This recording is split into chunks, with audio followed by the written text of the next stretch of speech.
Dimensões do cotidiano escolar. Planejamento curricular e o projeto político-pedagógico. O planejamento curricular tem por objetivo orientar o trabalho do professor na prática pedagógica da sala de aula. Então, esse planejamento vai orientar toda a prática pedagógica do professor. Segundo o COL, definir o currículo a ser desenvolvido em um ano letivo é uma das tarefas mais complexas da prática educativa e de todo o corpo pedagógico da instituição. Então, não é uma tarefa fácil fazer o planejamento curricular. Você precisa planejar 200 dias letivos. E sem contar que às vezes você planeja e acontece de outra forma.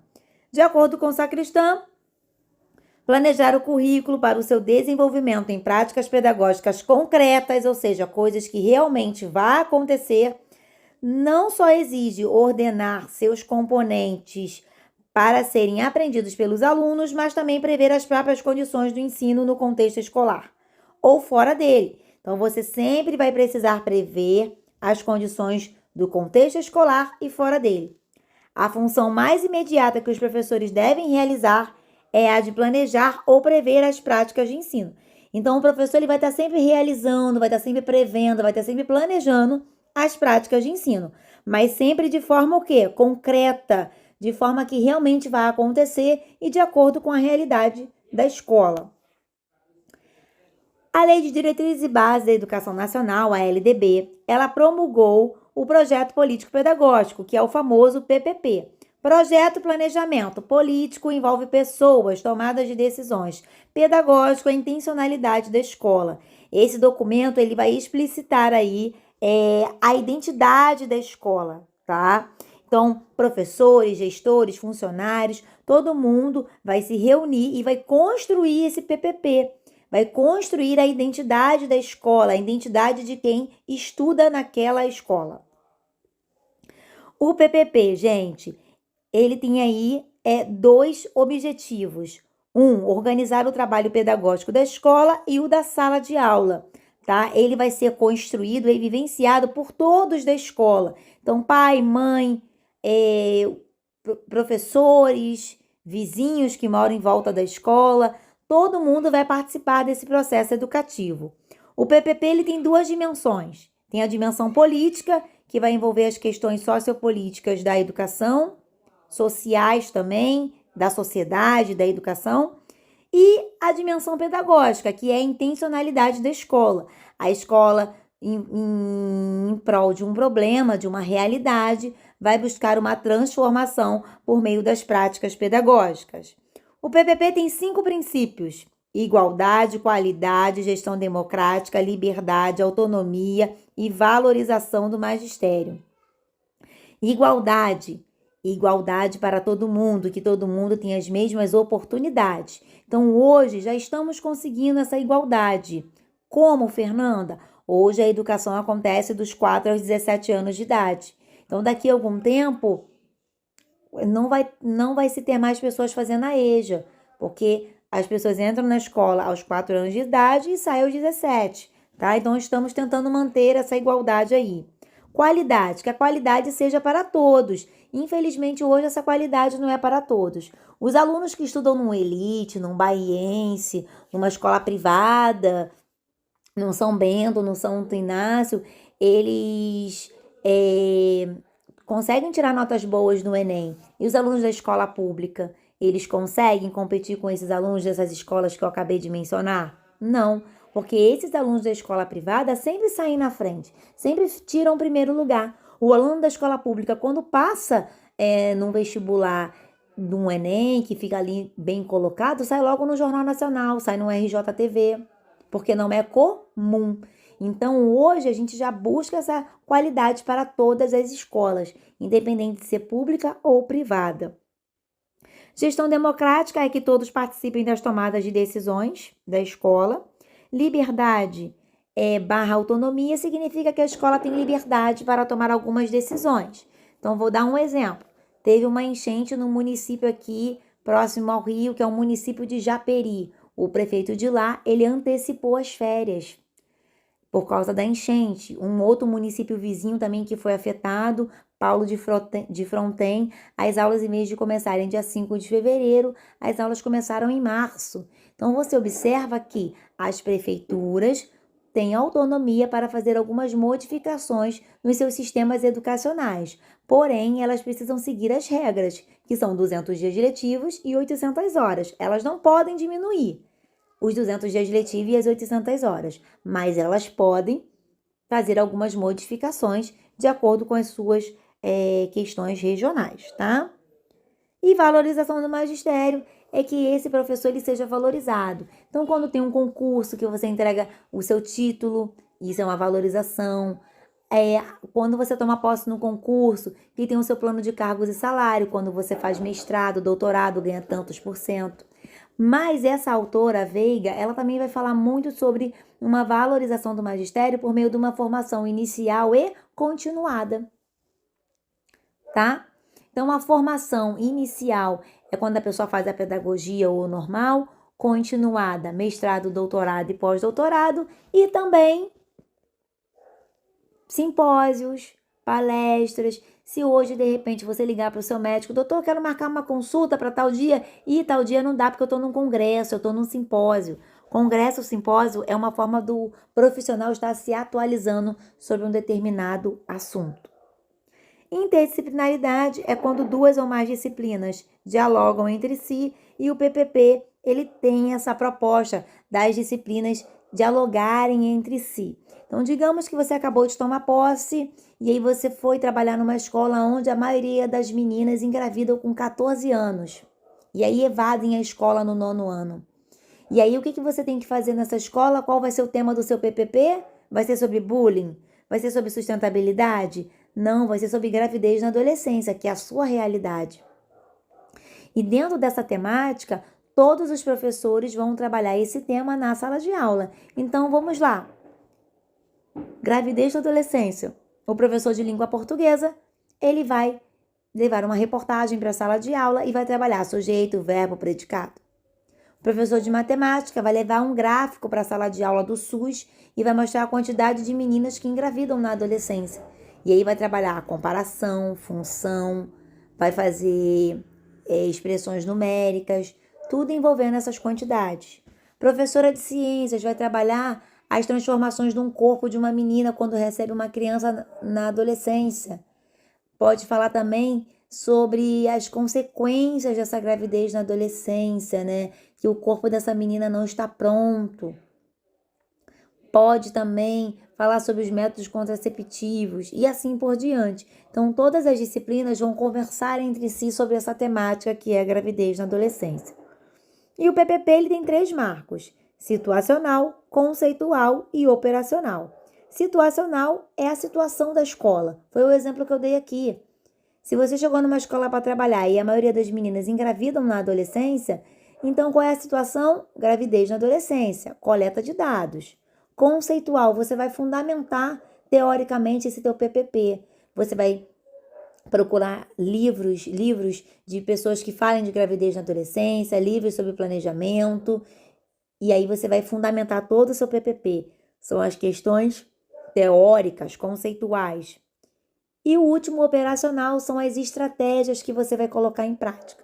Então, se o tema é gravidez na adolescência, então no primeiro mês eu vou chamar uma sexóloga para conversar com as meninas sobre primeira vez, sobre sexualidade. No outro mês eu vou chamar uma pediatra para falar dos cuidados que um bebê recém-nascido tem que ter. Num outro mês eu vou chamar uma ginecologista para falar sobre as sequelas que uma criança na adolescência pode deixar no corpo de uma menina que ainda não está pronto para receber essa criança. No outro mês, eu posso chamar algumas mulheres que têm algumas profissões, como médica, dentista, policial, enfermeira, e falar a importância de se preparar, de estudar, para quando você quiser ter os seus filhos, você ter condições de dar uma boa educação, de dar saúde e assim por diante. Então, o operacional são as estratégias para você colocar esse PPP em prática. Aqui eu coloquei resumidamente, né, o que eu acabei de falar. Situacional, análise da realidade, diagnóstico da escola, marco conceitual, teoria, explicar os objetivos, diretrizes, concepção de homem, concepção de sociedade, de educação. E marco operacional vai definir ali as ações, as estratégias, né, para você colocar esse PPP em prática. Objetivos educacionais e conteúdos de aprendizagem. Os objetivos educacionais, eles vão descrever o que os alunos vão aprender no final de cada disciplina, de cada aula, tá? Então, o aluno ele chega à sala de aula com algumas dificuldades e aí no final dessa aula ele vai sair aprendendo algo, tá? Esses objetivos, eles não devem ser tão abstratos e nem tão específicos demais, tá? Devem ser claros para que todo mundo entenda o que você quer no final daquela aula, tá bom? Muita gente acha que os objetivos são uma lista de assuntos ou afazeres das disciplinas, e não. Os objetivos, eles precisam ser significativos e eles precisam ser reais, né? Durante esse processo de ensino-aprendizagem. Não adianta você traçar um objetivo, só que aquele objetivo você não vai conseguir aplicar com aquele grupo. Então, a gente sempre precisa articular esse objetivo com a realidade a qual eu vou estar dando aula. Os objetivos educacionais são divididos em gerais e específicos, tá? Os gerais vão contemplar sempre algo relacionado à sociedade, algo grande, tá? Envolvendo aí, de repente, o projeto político-pedagógico, um projeto amplo. E o específico vai estar relacionado às exigências daquela disciplina. Então, por exemplo, digamos que eu vou dar uma produção textual para os meus alunos. E aí, objetivo geral, ampliação do vocabulário. Objetivo específico, compreender a estrutura de um texto e utilizar corretamente os sinais de pontuação. Então, você observa que há uma diferença, né? O específico, ele vai ser bem específico e daquele conteúdo. Conteúdos de aprendizagem. Zabala aí traz 4 tipos de conteúdos de aprendizagem. Conteúdos factuais, que você precisa entender que os conteúdos factuais são os fatos, os acontecimentos. Então, o descobrimento do Brasil, conquista de um território, nome da montanha, altura da montanha, aquela barragem de Mariana que se soltou lá, foi um fato, tá? Conteúdos conceituais, envolve conceitos e princípios abstratos. Então, vamos lá, ó. O conceito de bandeira, o conceito de mamífero, o conceito de densidade, o conceito de romantismo, o conceito de cidade, de potência, cambalhota. Então, é uma coisa bem abstrata que envolve teoria, tá? Conteúdos procedimentais. Vai envolver procedimentos. No lugar de procedimentos, você também pode colocar estratégias. Então, vamos lá. Quando você pede para o aluno ler, desenhar, observar, calcular, classificar, recortar. Na educação infantil, acontece muito isso. A gente apresenta a letra A, qual o procedimento? Vou distribuir jornais e revistas e pedir para que as crianças recortem as letras A que eles encontrarem para montar um cartaz. Então, procedimentos são estratégias que o aluno vai estar executando, colocando em prática, tá? São um conjunto de ações. Conteúdos atitudinais vai envolver valores, normas e princípios relacionados aí à ética também. Então, por exemplo, você deu uma aula sobre sustentabilidade e ensinou para os seus alunos coleta seletiva. Aí, a partir daquele dia, o seu aluno ele não joga mais lixo no chão. Isso é um conteúdo atitudinal. Você conversa com seu aluno sobre a importância de respeitar as pessoas que são diferentes. E aí você observa que a partir daquela aula, todos os dias o seu aluno ele vai lá, ele passou a respeitar mais o aluno que tem síndrome de Down na sua sala. Ele é mais solidário, carrega a mochila do colega, ajuda o colega a ir no banheiro, ajuda o colega no refeitório. Então, o nome já diz, conteúdo atitudinal são as atitudes que o seu aluno vai passar a ter depois daquela aula que você deu, tá? Zabala, ele vai falar sobre 3 graus de relação disciplinares que existem com as disciplinas, que hoje, segundo a BNCC, nós chamamos de componente curricular. 1. Multidisciplinaridade. É o conteúdo apresentado por matérias, né, de forma independente uma das outras, como acontece hoje. A maioria das escolas do 6º ao 9º ano, toca sinal, professor entra. Tocou outro sinal, sai esse professor, entra outro. Mas qual é a relação entre eles? Nenhuma. Cada professor entra na sala, dá a sua aula, depois vai embora. A interdisciplinaridade é a interação entre 2 ou mais disciplinas, tá? Integrando conceitos e metodologias. Então, digamos que o projeto da minha escola é sustentabilidade. Professora de língua portuguesa vai levar uma reportagem e vai falar sobre sustentabilidade. Vai trabalhar sujeito, verbo, predicado, sinais de pontuação. Professora de matemática vai trabalhar a quantidade de lixo que um ser humano utiliza. E por meio dessa quantidade, ela vai fazer gráfico, adição, subtração, potenciação, radiciação. Professor de ciências vai trabalhar o que é decomposição do lixo, coleta seletiva. Professora de geografia vai pegar um mapa e vai mostrar os principais lixões que existem no Brasil, os principais municípios que têm lixões. E o que acontece com o lixo desses lugares? Vão para onde? Vão para reciclagem? Não vão? Então, você observa que quando 2 ou mais disciplinas interagem entre si, trabalham o mesmo tema, que nós chamamos de projeto, isso se chama interdisciplinaridade.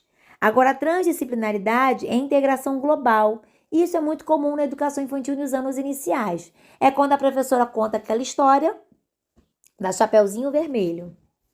Contou a história da Gente, vamos lá. O lobo mau, ele tem um corpo coberto por pelos. Já trabalhei ciências. Agora, gente, vamos ver que caminho o lobo mau fez para chegar à casa da vovozinha. Ele saiu da cidade, foi lá para a floresta, passou pelo bairro tal, bairro tal, bairro tal. Geografia.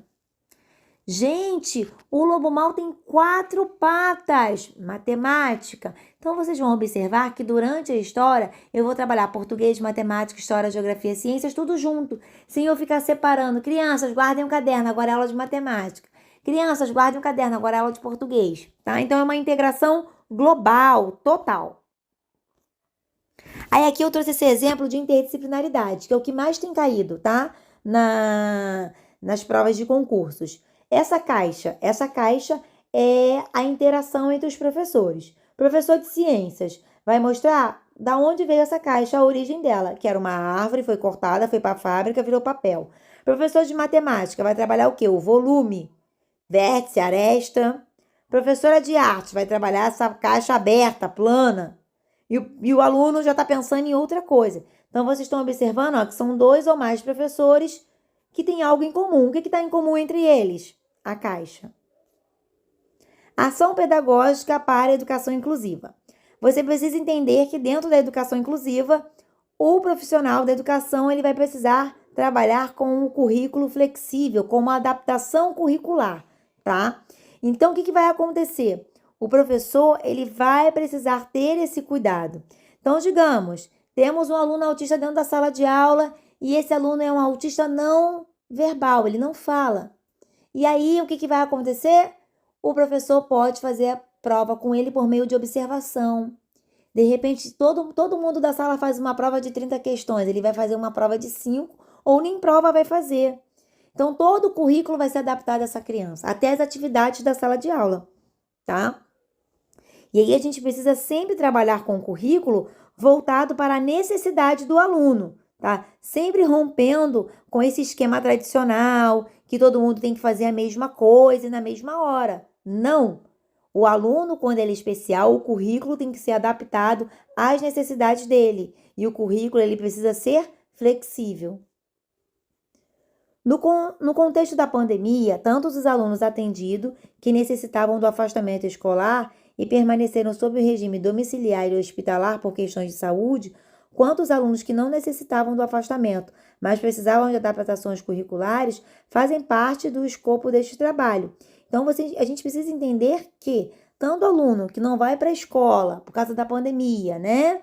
E o aluno que foi à escola, ele precisa fazer parte desse trabalho de flexibilização curricular. O currículo tem que ser adaptado, tá?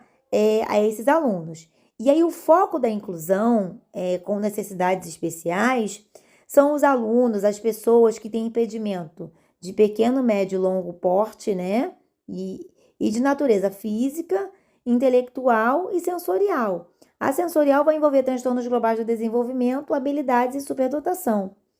Os alunos com transtornos também funcionais específicos, que estão relacionados à aprendizagem, como dislexia, TDAH, descalculia, transtornos que podem ser de origem pedagógica, psicológica, neurológica, intelectual ou cognitiva.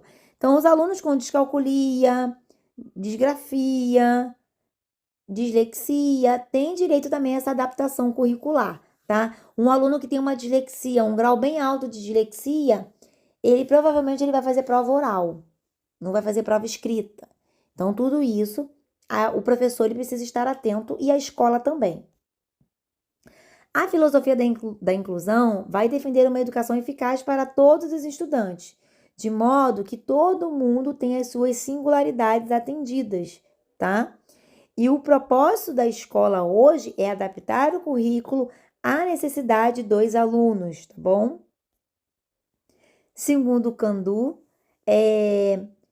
como agente integrante participativo, o educador deve dedicar-se à atividade, criando condições de desenvolvimento de práticas desejáveis, que sejam individualmente, seja de ponto de vista coletivo. Então, o professor, ele vai ser um integrante participativo e o tempo todo ele vai estar promovendo atividades individualizadas, coletivas, sempre visando a necessidade do aluno.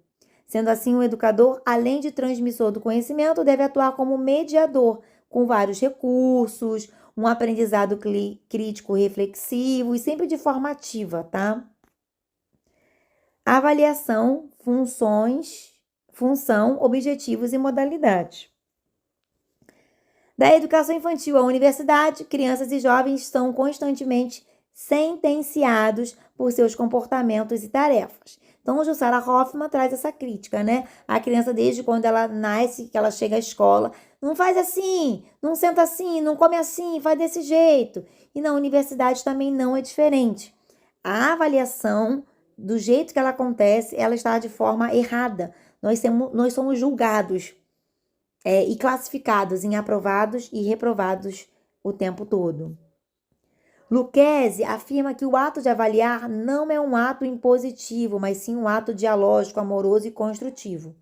De acordo com ele, avaliar não é medir conhecimento, e ele ressalta a importância de valorizar o aprendizado do aluno, propondo a avaliação da aprendizagem e não a avaliação dos resultados. Então, sempre avaliar a aprendizagem e não o resultado, não a nota.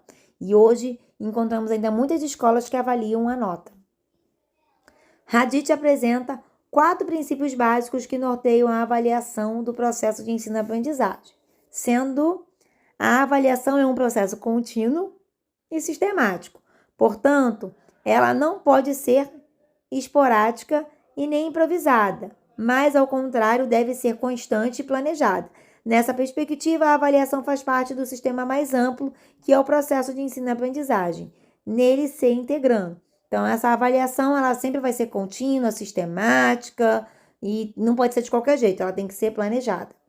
A avaliação é funcional, porque ela se realiza em função dos objetivos, vai avaliar o processo de ensino-aprendizagem, verificar se os objetivos estão sendo atingidos.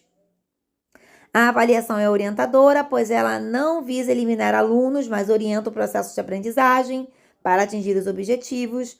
A avaliação é integral, pois analisa e julga todas as dimensões do comportamento, considerando o aluno como um todo. Agora, pessoal, eu trouxe aqui para vocês um quadrinho, onde eu coloco o tipo de avaliação ou modalidade, o objetivo, a finalidade e o tempo que ela acontece. Às vezes a banca ela vai trazer uma questão imensa e ela só vai te perguntar em que tempo aquela avaliação acontece ou qual o tipo daquela avaliação. Então é muito importante vocês ficarem atentos a isso daí, porque uma palavrinha faz com que você erre a questão, tá? Então vamos lá. O tipo de avaliação aqui, nós temos a diagnóstica. Qual o objetivo dela? Diagnosticar.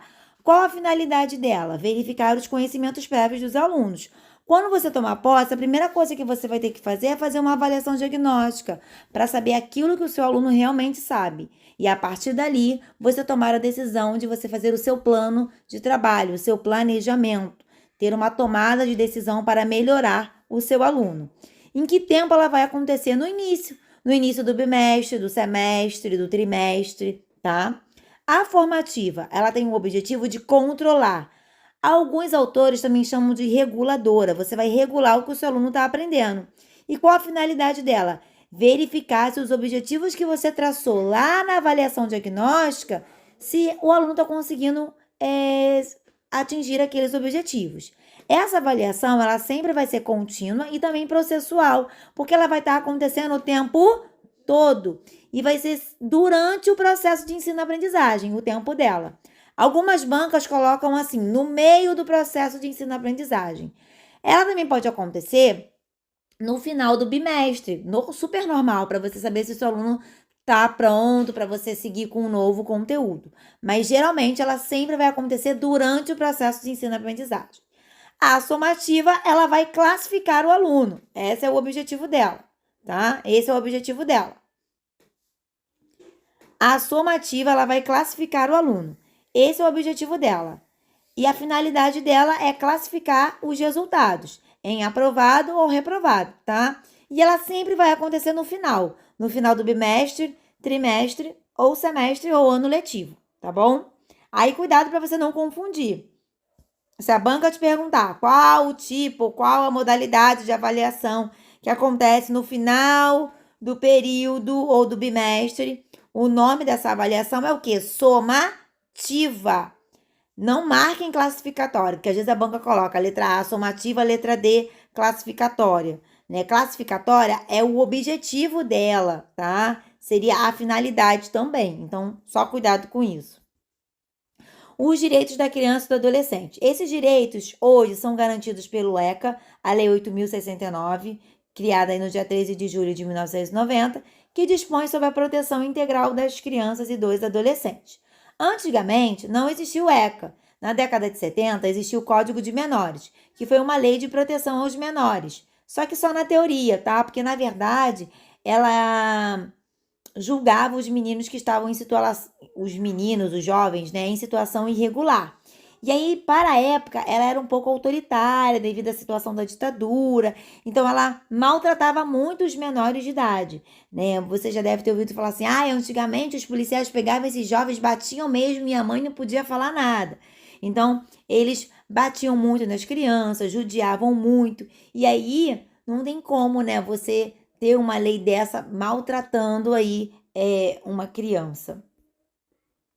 E aí, em 1988, surgiu aí a Constituição Cidadã, que difundiu aí os ideais de liberdade, igualdade, fraternidade. Então, se você tem uma Constituição que fala sobre igualdade, liberdade, que defende os direitos das pessoas, você não pode ter uma outra lei que maltrata, né, que pode bater.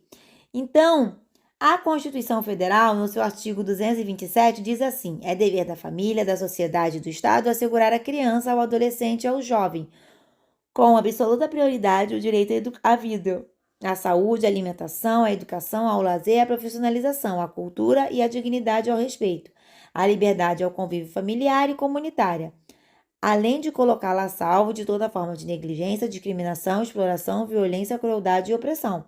Então, a criança e o adolescente, ela deve ser colocada a salvo de toda forma de violência, tá? Exploração, tratamento desumano.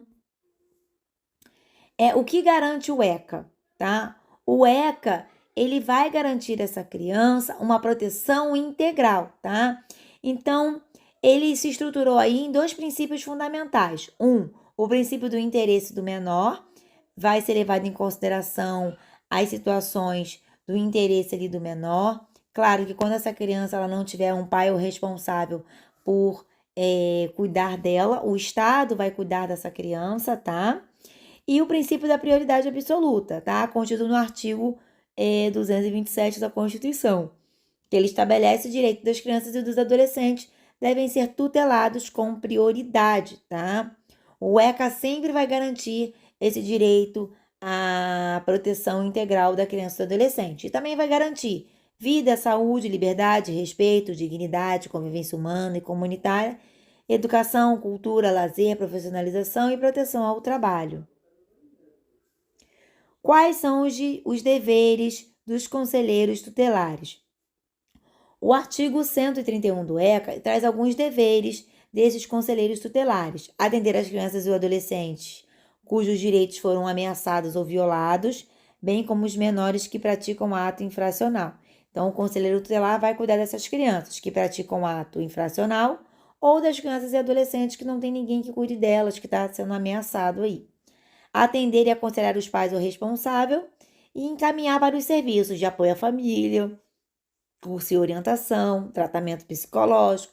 Uma criança sofreu um abuso, o conselheiro tutelar vem e encaminha essa criança para o psicólogo. Promover e incentivar na comunidade e nos grupos profissionais ações de divulgação e treinamento para o reconhecimento dos sintomas de maus tratos à criança e adolescente. Então, esse conselheiro tutelar vai nas escolas, vai nos ambientes e vai estar orientando a comunidade sobre essa situação de maus tratos. Às vezes a criança aparece com uma marca, com machucado e todo mundo acha que caiu. E na verdade é o quê? Maus tratos. O que diz o ECA sobre o trabalho infantil?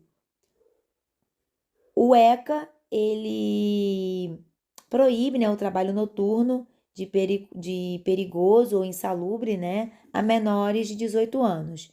E qualquer trabalho a menor de 16 anos, exceto na condição de jovem aprendiz. Ou seja, menores de 18 anos e de 16 não pode trabalhar, só se for menor aprendiz, tá? E também é proibido trabalhar em locais que possa prejudicar o desenvolvimento físico, psíquico e moral e social dessa criança. Então, o trabalho sempre, mesmo sendo de jovem aprendiz, sempre tem que ser realizado num horário durante o dia e que ele também possa frequentar a escola, tá? Cidadania e direito das pessoas com necessidades especiais. Hoje, quando nós falamos em inclusão de todos dentro da nossa sociedade. Então, as pessoas com necessidades especiais, elas também têm direitos na nossa sociedade. Então, essas pessoas têm direitos políticos, civis, sociais, econômicos, culturais, tá? E nessa perspectiva, a equidade é fundamental na construção dessas relações democráticas, sempre levando em consideração que o princípio da diferença dentro da igualdade, pois cada um possui o direito de ser livre e de ser diferente também. Afinal, a inclusão escolar da pessoa com deficiência é uma questão de democratização da educação, sempre observando os direitos humanos e a promoção da cidadania. O papel do professor como mediador nos processos de elaboração do conhecimento, ele é primordial para que a educação evolua. O professor hoje, ele é o mediador do processo de ensino-aprendizagem e ele precisa entender que ele tem um papel fundamental aí na educação. Ele vai estar utilizando essa educação como transformação. Além de ensinar os conhecimentos historicamente acumulados, ele também deve estimular o aprimoramento da construção de novos saberes, tá? A nova pedagogia tem o professor como incentivador e orientador da aprendizagem. A aprendizagem ocorre no ambiente escolar e logo esse ambiente é um ambiente social também, que é construído e reconstruído pelas relações e as interações sociais e pelas mediações e intervenções do professor. E precisamos também entender que, segundo Vera Candu, ela vai afirmar que o dia a dia na escola é um locus de formação, ou seja, é um local privilegiado para que o professor possa continuar aprendendo, pois a teoria e a prática, elas são indissociáveis.